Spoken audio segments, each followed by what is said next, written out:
Good morning, everybody, and a happy Thursday morning to you. Oh my goodness. Once again, we have a lot of royal family news and a lot of other news. And we're just going to jump in because there's so much. Let's go. We are starting off today with Prince William and Australian conservationist Robert Irwin. Ooh, they were just reunited in London during Climate Action Week. They made a joint appearance to champion innovative environmental solutions. So they showed up on the Earthshot Prize bus, which is electric.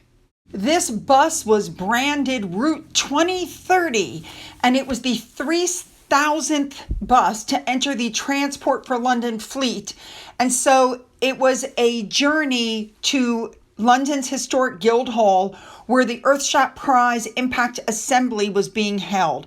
Now, we already know that the awards, which are designed to highlight and scale up some of the world's most innovative solutions for climate change and global environmental crisis, were started in 2020. They were supposed to run for 10 years, hand out £5 million in prize money to winners each year, as well as providing them with mentoring and support. And so today's event brought together finalists, winners, global leaders from business and philanthropy to help celebrate solutions and announce a series of exciting new initiatives. Now, William, of course, gave a speech where he said he'd always hoped that his Earthshot Prize would show the world evidence of progress towards what felt like immense climate and nature goals. And today, we have more than belief. We now have proof. Solutions are working. Capital is moving. Policy is shifting. And partnerships are forming. One of the other things he said was that the finalists are calling. Progress is starting to build on itself. And he feels more optimistic than ever. Not because the challenge is smaller than it was. Not because the science is less urgent. But because the proof is stronger than ever before. Now, when William got inside, he was seen with Jason Kanoff. That's who that is sitting next to him. Since the start of the awards, they have supported 75 finalists. They have awarded £25 million in prize funds, as well as helped to avoid or capture 18 million tons of carbon dioxide, protecting and restoring 1.4 million square kilometers of land, ocean, and coastline, saving 21 million tons of water, and removing, upcycling, or avoiding almost 500,000 tons of waste. The awards are now more than halfway through their decade of change. India is the next venue. We know this later this year. And I think it's good. It's so exciting. And I almost hope that when the end of the 10 years comes, that there's enough money left to fund another 10 years. Now, Robert Irwin, just as an FYI, serves as a global ambassador for the Earthshot Prize, and he praised Prince William's authentic passion for conservation, pointing out that William successfully used his global platform to mobilize tangible change. William was seen leaving at the end of the event. Remember, this is the kickoff for Climate Week, so there's a lot going on this week. But of course, William used his global platform for good, and so of course Harry had to come out with something. So while this is going on, Harry penned the forward letter for the Travalyst Progress Report. Remember, that's his not-for-profit global coalition for sustainable tourism. And he's like, oh yeah, I'm so proud of the contribution everyone in the community has made. The work has never mattered more, blah, blah, blah. Well, you expect me to take advice about how I should structure my flights and my tourism from a man that uses private jets like personal Ubers?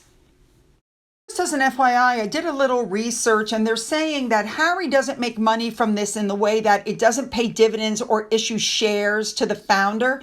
However, being backed by Booking.com and Trip.com, public financial filings and reports focus on their operating costs, their headcount, and, how much they're paying staff.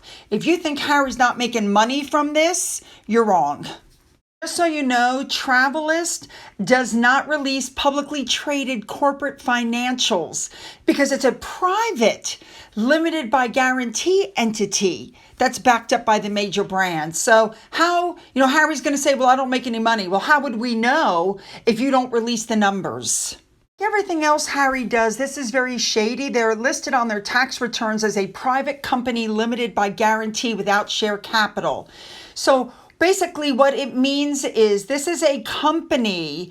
There's no shareholders, there's no dividends, it's limited by guarantee, it sits in a gray zone. It's structured like a nonprofit, but there's no shareholders, there's no dividends, but operates as a taxable trading company, and it allows the company to be free of strict transparency rules governing actual charities.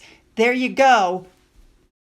Let's step away from Harry and look at King Charles. As the international climate community is getting together in London, looking for solutions to climate change, the Amazon's Finding Harmony, A King's Vision, they're looking back at some of the King's key speeches on the subject, speeches that he's been doing for years. Watch this. I'd said, just felt that this was the approach that I was going to stick to. The course I'd said. And I wasn't going to be diverted, I'm afraid. The crisis of climate change is far too urgent, and discussion simply isn't enough. It just cannot be business as usual. The climate crisis is the mirror in which we see reflected the combined ecological impact of our industrialized age. We cannot be anything less than courageous and revolutionary in our approach to tackling climate change. Just felt. All right, we're going to move on now to Sophie, the Duchess of Edinburgh. She visited a school to help pupils plant flowers that featured in her Royal Windsor flower show garden. They were from the Plants with Purpose garden, which, remember, she co-designed with Alan Williams. And so the flowers were planted in the gardens of Queen Anne's First Primary School in Windsor.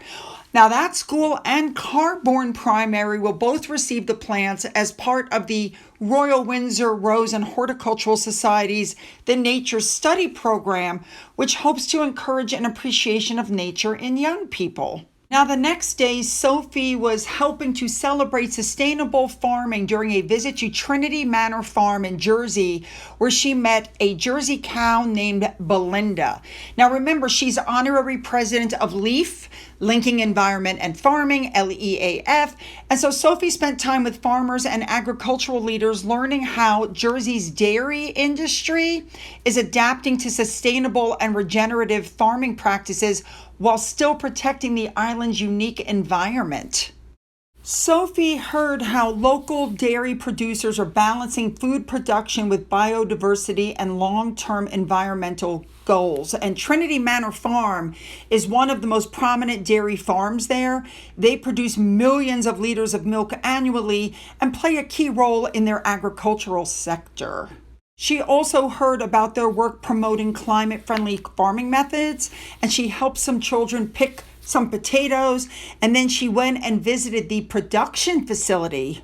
Jersey Dairy is a pioneer, they're saying, in sustainable agriculture, and it's the very first dairy in the world to carry the LEAF mark on its milk packaging, and that is a globally recognized symbol of environmentally responsible farming. While there were some other events on this day, we're going to have to cover those tomorrow, okay? So that's it for Sophie just for today. A big thank you to Carol M. and to Remoulade Sauce, as usual, for showing us all the fashion that Sophie was wearing. She looked gorgeous. Let's continue.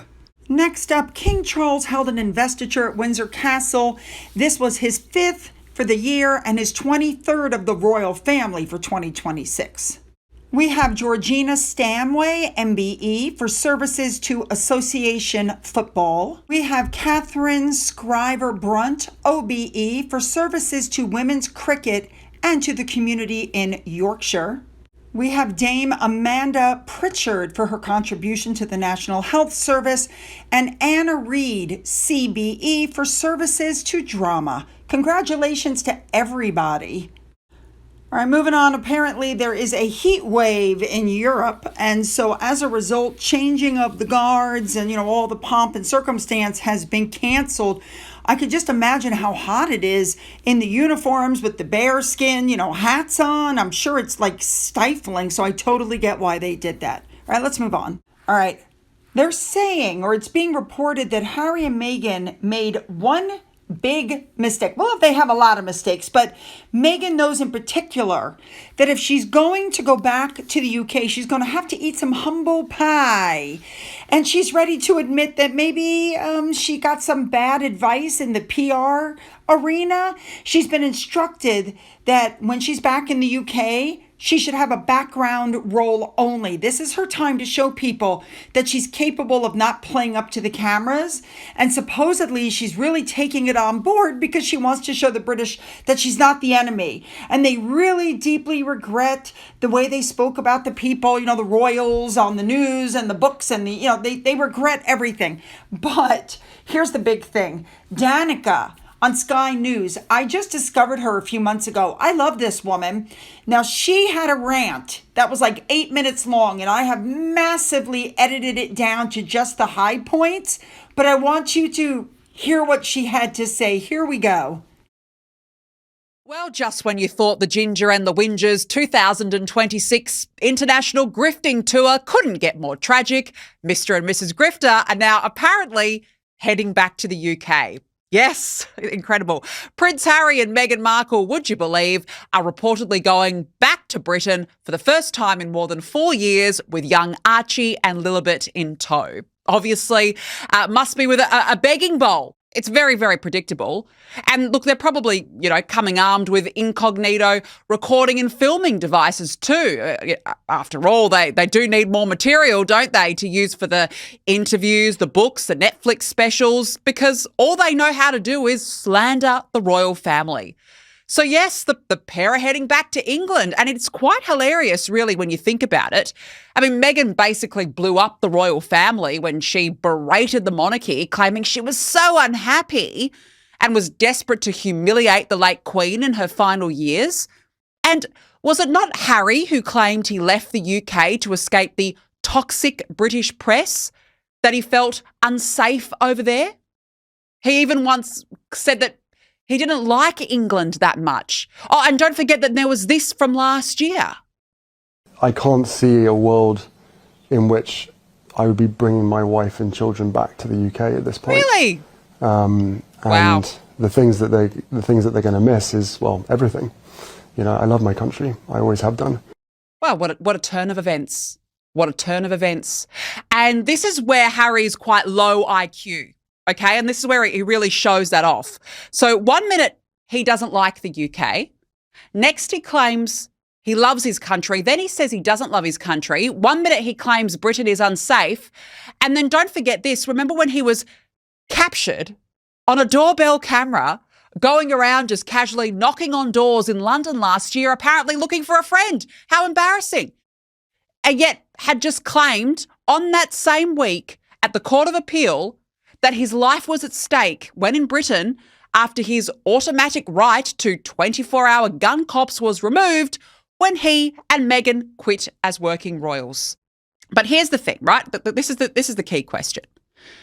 What has changed since those two spared Britain and buggered off to the palatial gates of Montecito? Well, sources have told the Daily Mail Harry bringing his children to the UK has been interpreted as a manipulative gambit and an act of emotional blackmail against the king. Now, two sources quoted here, they're close to the Sussexes, these sources, were equally stunned by the announcement, they say, calling it a new low. This, they say, is nothing short of a gauntlet thrown down by Harry and Meghan. They go on to say, I don't think that this will be a reunion. It's more of a trap. It's a challenge. They are saying, try and ignore us when we are here with the kids. If they don't meet up with Harry and Meghan, then they can say, we came to you and we were ignored. Wow. It makes sense, doesn't it? It is a trap because these two are disgusting. And let's be honest, right? None of them, neither of them. They've got no self-awareness. None. Self-awareness is not a strong point for the despicable duo. I mean, do they seriously think they're going to get a warm and bright and welcoming reception in Britain? Let alone by the royal family whom they betrayed when they went on their trash the monarchy spree. Netflix, the book, Oprah, the interviews, and the constant royal bashing, trying to upstage the monarchy. As I said, the way that they treated the late Queen was appalling. The way that they've said, oh, like, we need privacy. We need privacy. We don't like the cameras. And they've done everything to be in the spotlight ever since moving to California. And so now they've run out of cash because, of course, everything that these two touch have been absolute failures. And they just expect Britain has moved on and will forgive them. The money has stopped rolling in. The jam, Christmas and dog treats, they're way past their use-by dates now. They're sitting in a warehouse. They're sitting on shelves somewhere, desperate to be bought. Nobody's buying as ever. It's a business model disaster. The gruesome twosome are copping a lot of flack, a lot of criticism for their public campaigns, warning about the dangers of social media for kids, yet are obsessed with posting their own kids. The Australia tour was a disaster. Meghan's trashy cash for wear campaign went down so poorly here when she wore designer outfits to visit, a women's shelter, to visit the victims of the Bondi massacre, and then flogged those outfits online to try and make a profit. Then she went over to Geneva, pretending to be Mother Teresa and speaking about social media harms. The dimwit Duke's over in Ukraine, claiming that he'll always be a member of the royal family. Their popularity in the US has sunk to new lows. Their reputation is in the gutter. Okay, this trip is not about offering an olive branch to the royal family or to Britain for that matter. They need money, as always. And they need more fodder and material for interviews, for book deals, for Netflix specials. That's all this is. Money, fame, and fortune. It's never been about family. It's always been about Harry and Meghan. Danica is absolutely right. It's been 6 years since Megxit, and all they've done is trash the royal family, and now they've become completely irrelevant. We all know why they're going back, and it has nothing to do with mending bridges. Harry and Meghan really thought that when they got to Hollywood, everything would work well for them, but it just hasn't panned out. And Harry now looks like a man pleading for purpose, which is really tragic when you realize that when he was a newly married working royal in London, he looked happy and content. And now he exudes the air of an actor playing roles, the clown, the royal, the anti-royal, the political commentator, the disruptor, and then the traditional peace-seeking diplomat on tour. And very soon, Harry, Meghan, and maybe even the kids, we still don't know if they're really going to come or not, will be in the UK. And it's a very handy pretext for Harry to sit down with his dad and try to thrash out the deal that he failed to secure with his grandmother as a half in, half out. And that's what those fake royal tours to Jordan and Ukraine and Australia were about, showing the royal family that they can represent them on the world stage and even earning some cash on the side. So Harry and Meghan are going back to the UK because they need this. Their money-making options in the U.S. have evaporated. But does the royal family need them? No, they really don't. All right, let's move on. Oh my God, Meghan put this up on Instagram. It's another weird Instagram video. I don't get this. She's walking around with a basket full of fruit. This is an ad for tea. It's got nothing to do with seeds or flour sprinkles or honey. So why is she doing this? I'm sure you guys can see it. She even turns her hand so you can get a better look at it. And that would be the ring. Now, this has gone beyond just stalking. She now has a ring that looks like Diana's and now Catherine's ring, the ring that she wanted and the ring that she didn't get. That's why she's turning her hand. Now, a big thank you to Duchess Katerina Farkle for pointing out that you could buy this stuff on Amazon. It's, fake. Big thank you to Teresa on Twitter for pointing out that all these different vegetables and fruits she have, they don't all, grow at the same time of the year. It's Meghan's own newsletter that I think gives it away, because what she wrote on there is basically, it seems to me that she went to the store and bought that stuff and then put it out on display. Then she tried being sexy again. I think in her brain, she's in her 20s. She's staring at the camera alluringly. Her pants are up to her chest, basically. Look at the smirk on her face while she's looking at the camera, like she slithered out of the bushes there. But she's trying to be sexy. Now, have we seen this from her before? Absolutely. She's under the impression sex sells, and maybe it does when you're in your 20s, not your almost 50s. Next up, I want to talk about this article that came out that basically says that Harry is still a royal and that beyond his traditional royal duties, he's reshaping public conversations, and this is how he's doing it. And they're saying that for decades, the British royal family influence global audiences through ceremonial responsibilities, but Harry's approach is a shift and blah, blah, blah. And that according to the royal family's official website, public service is a central part of royal tradition. And by the way, they put the link to the royal family's website and to Harry and Meghan's bio on the website. So this is what's going on because the royal family won't take him off that damn website. They're basically saying, look, he is a working royal. Coverage from BBC shows continued global interest in the monarchy, and Prince Harry's role shows this. Basically, the whole article is about how he still works for the royal family. And this is the kind of crap that's going on because the royal family won't take him off the website. The only people that should be on that website are working royals.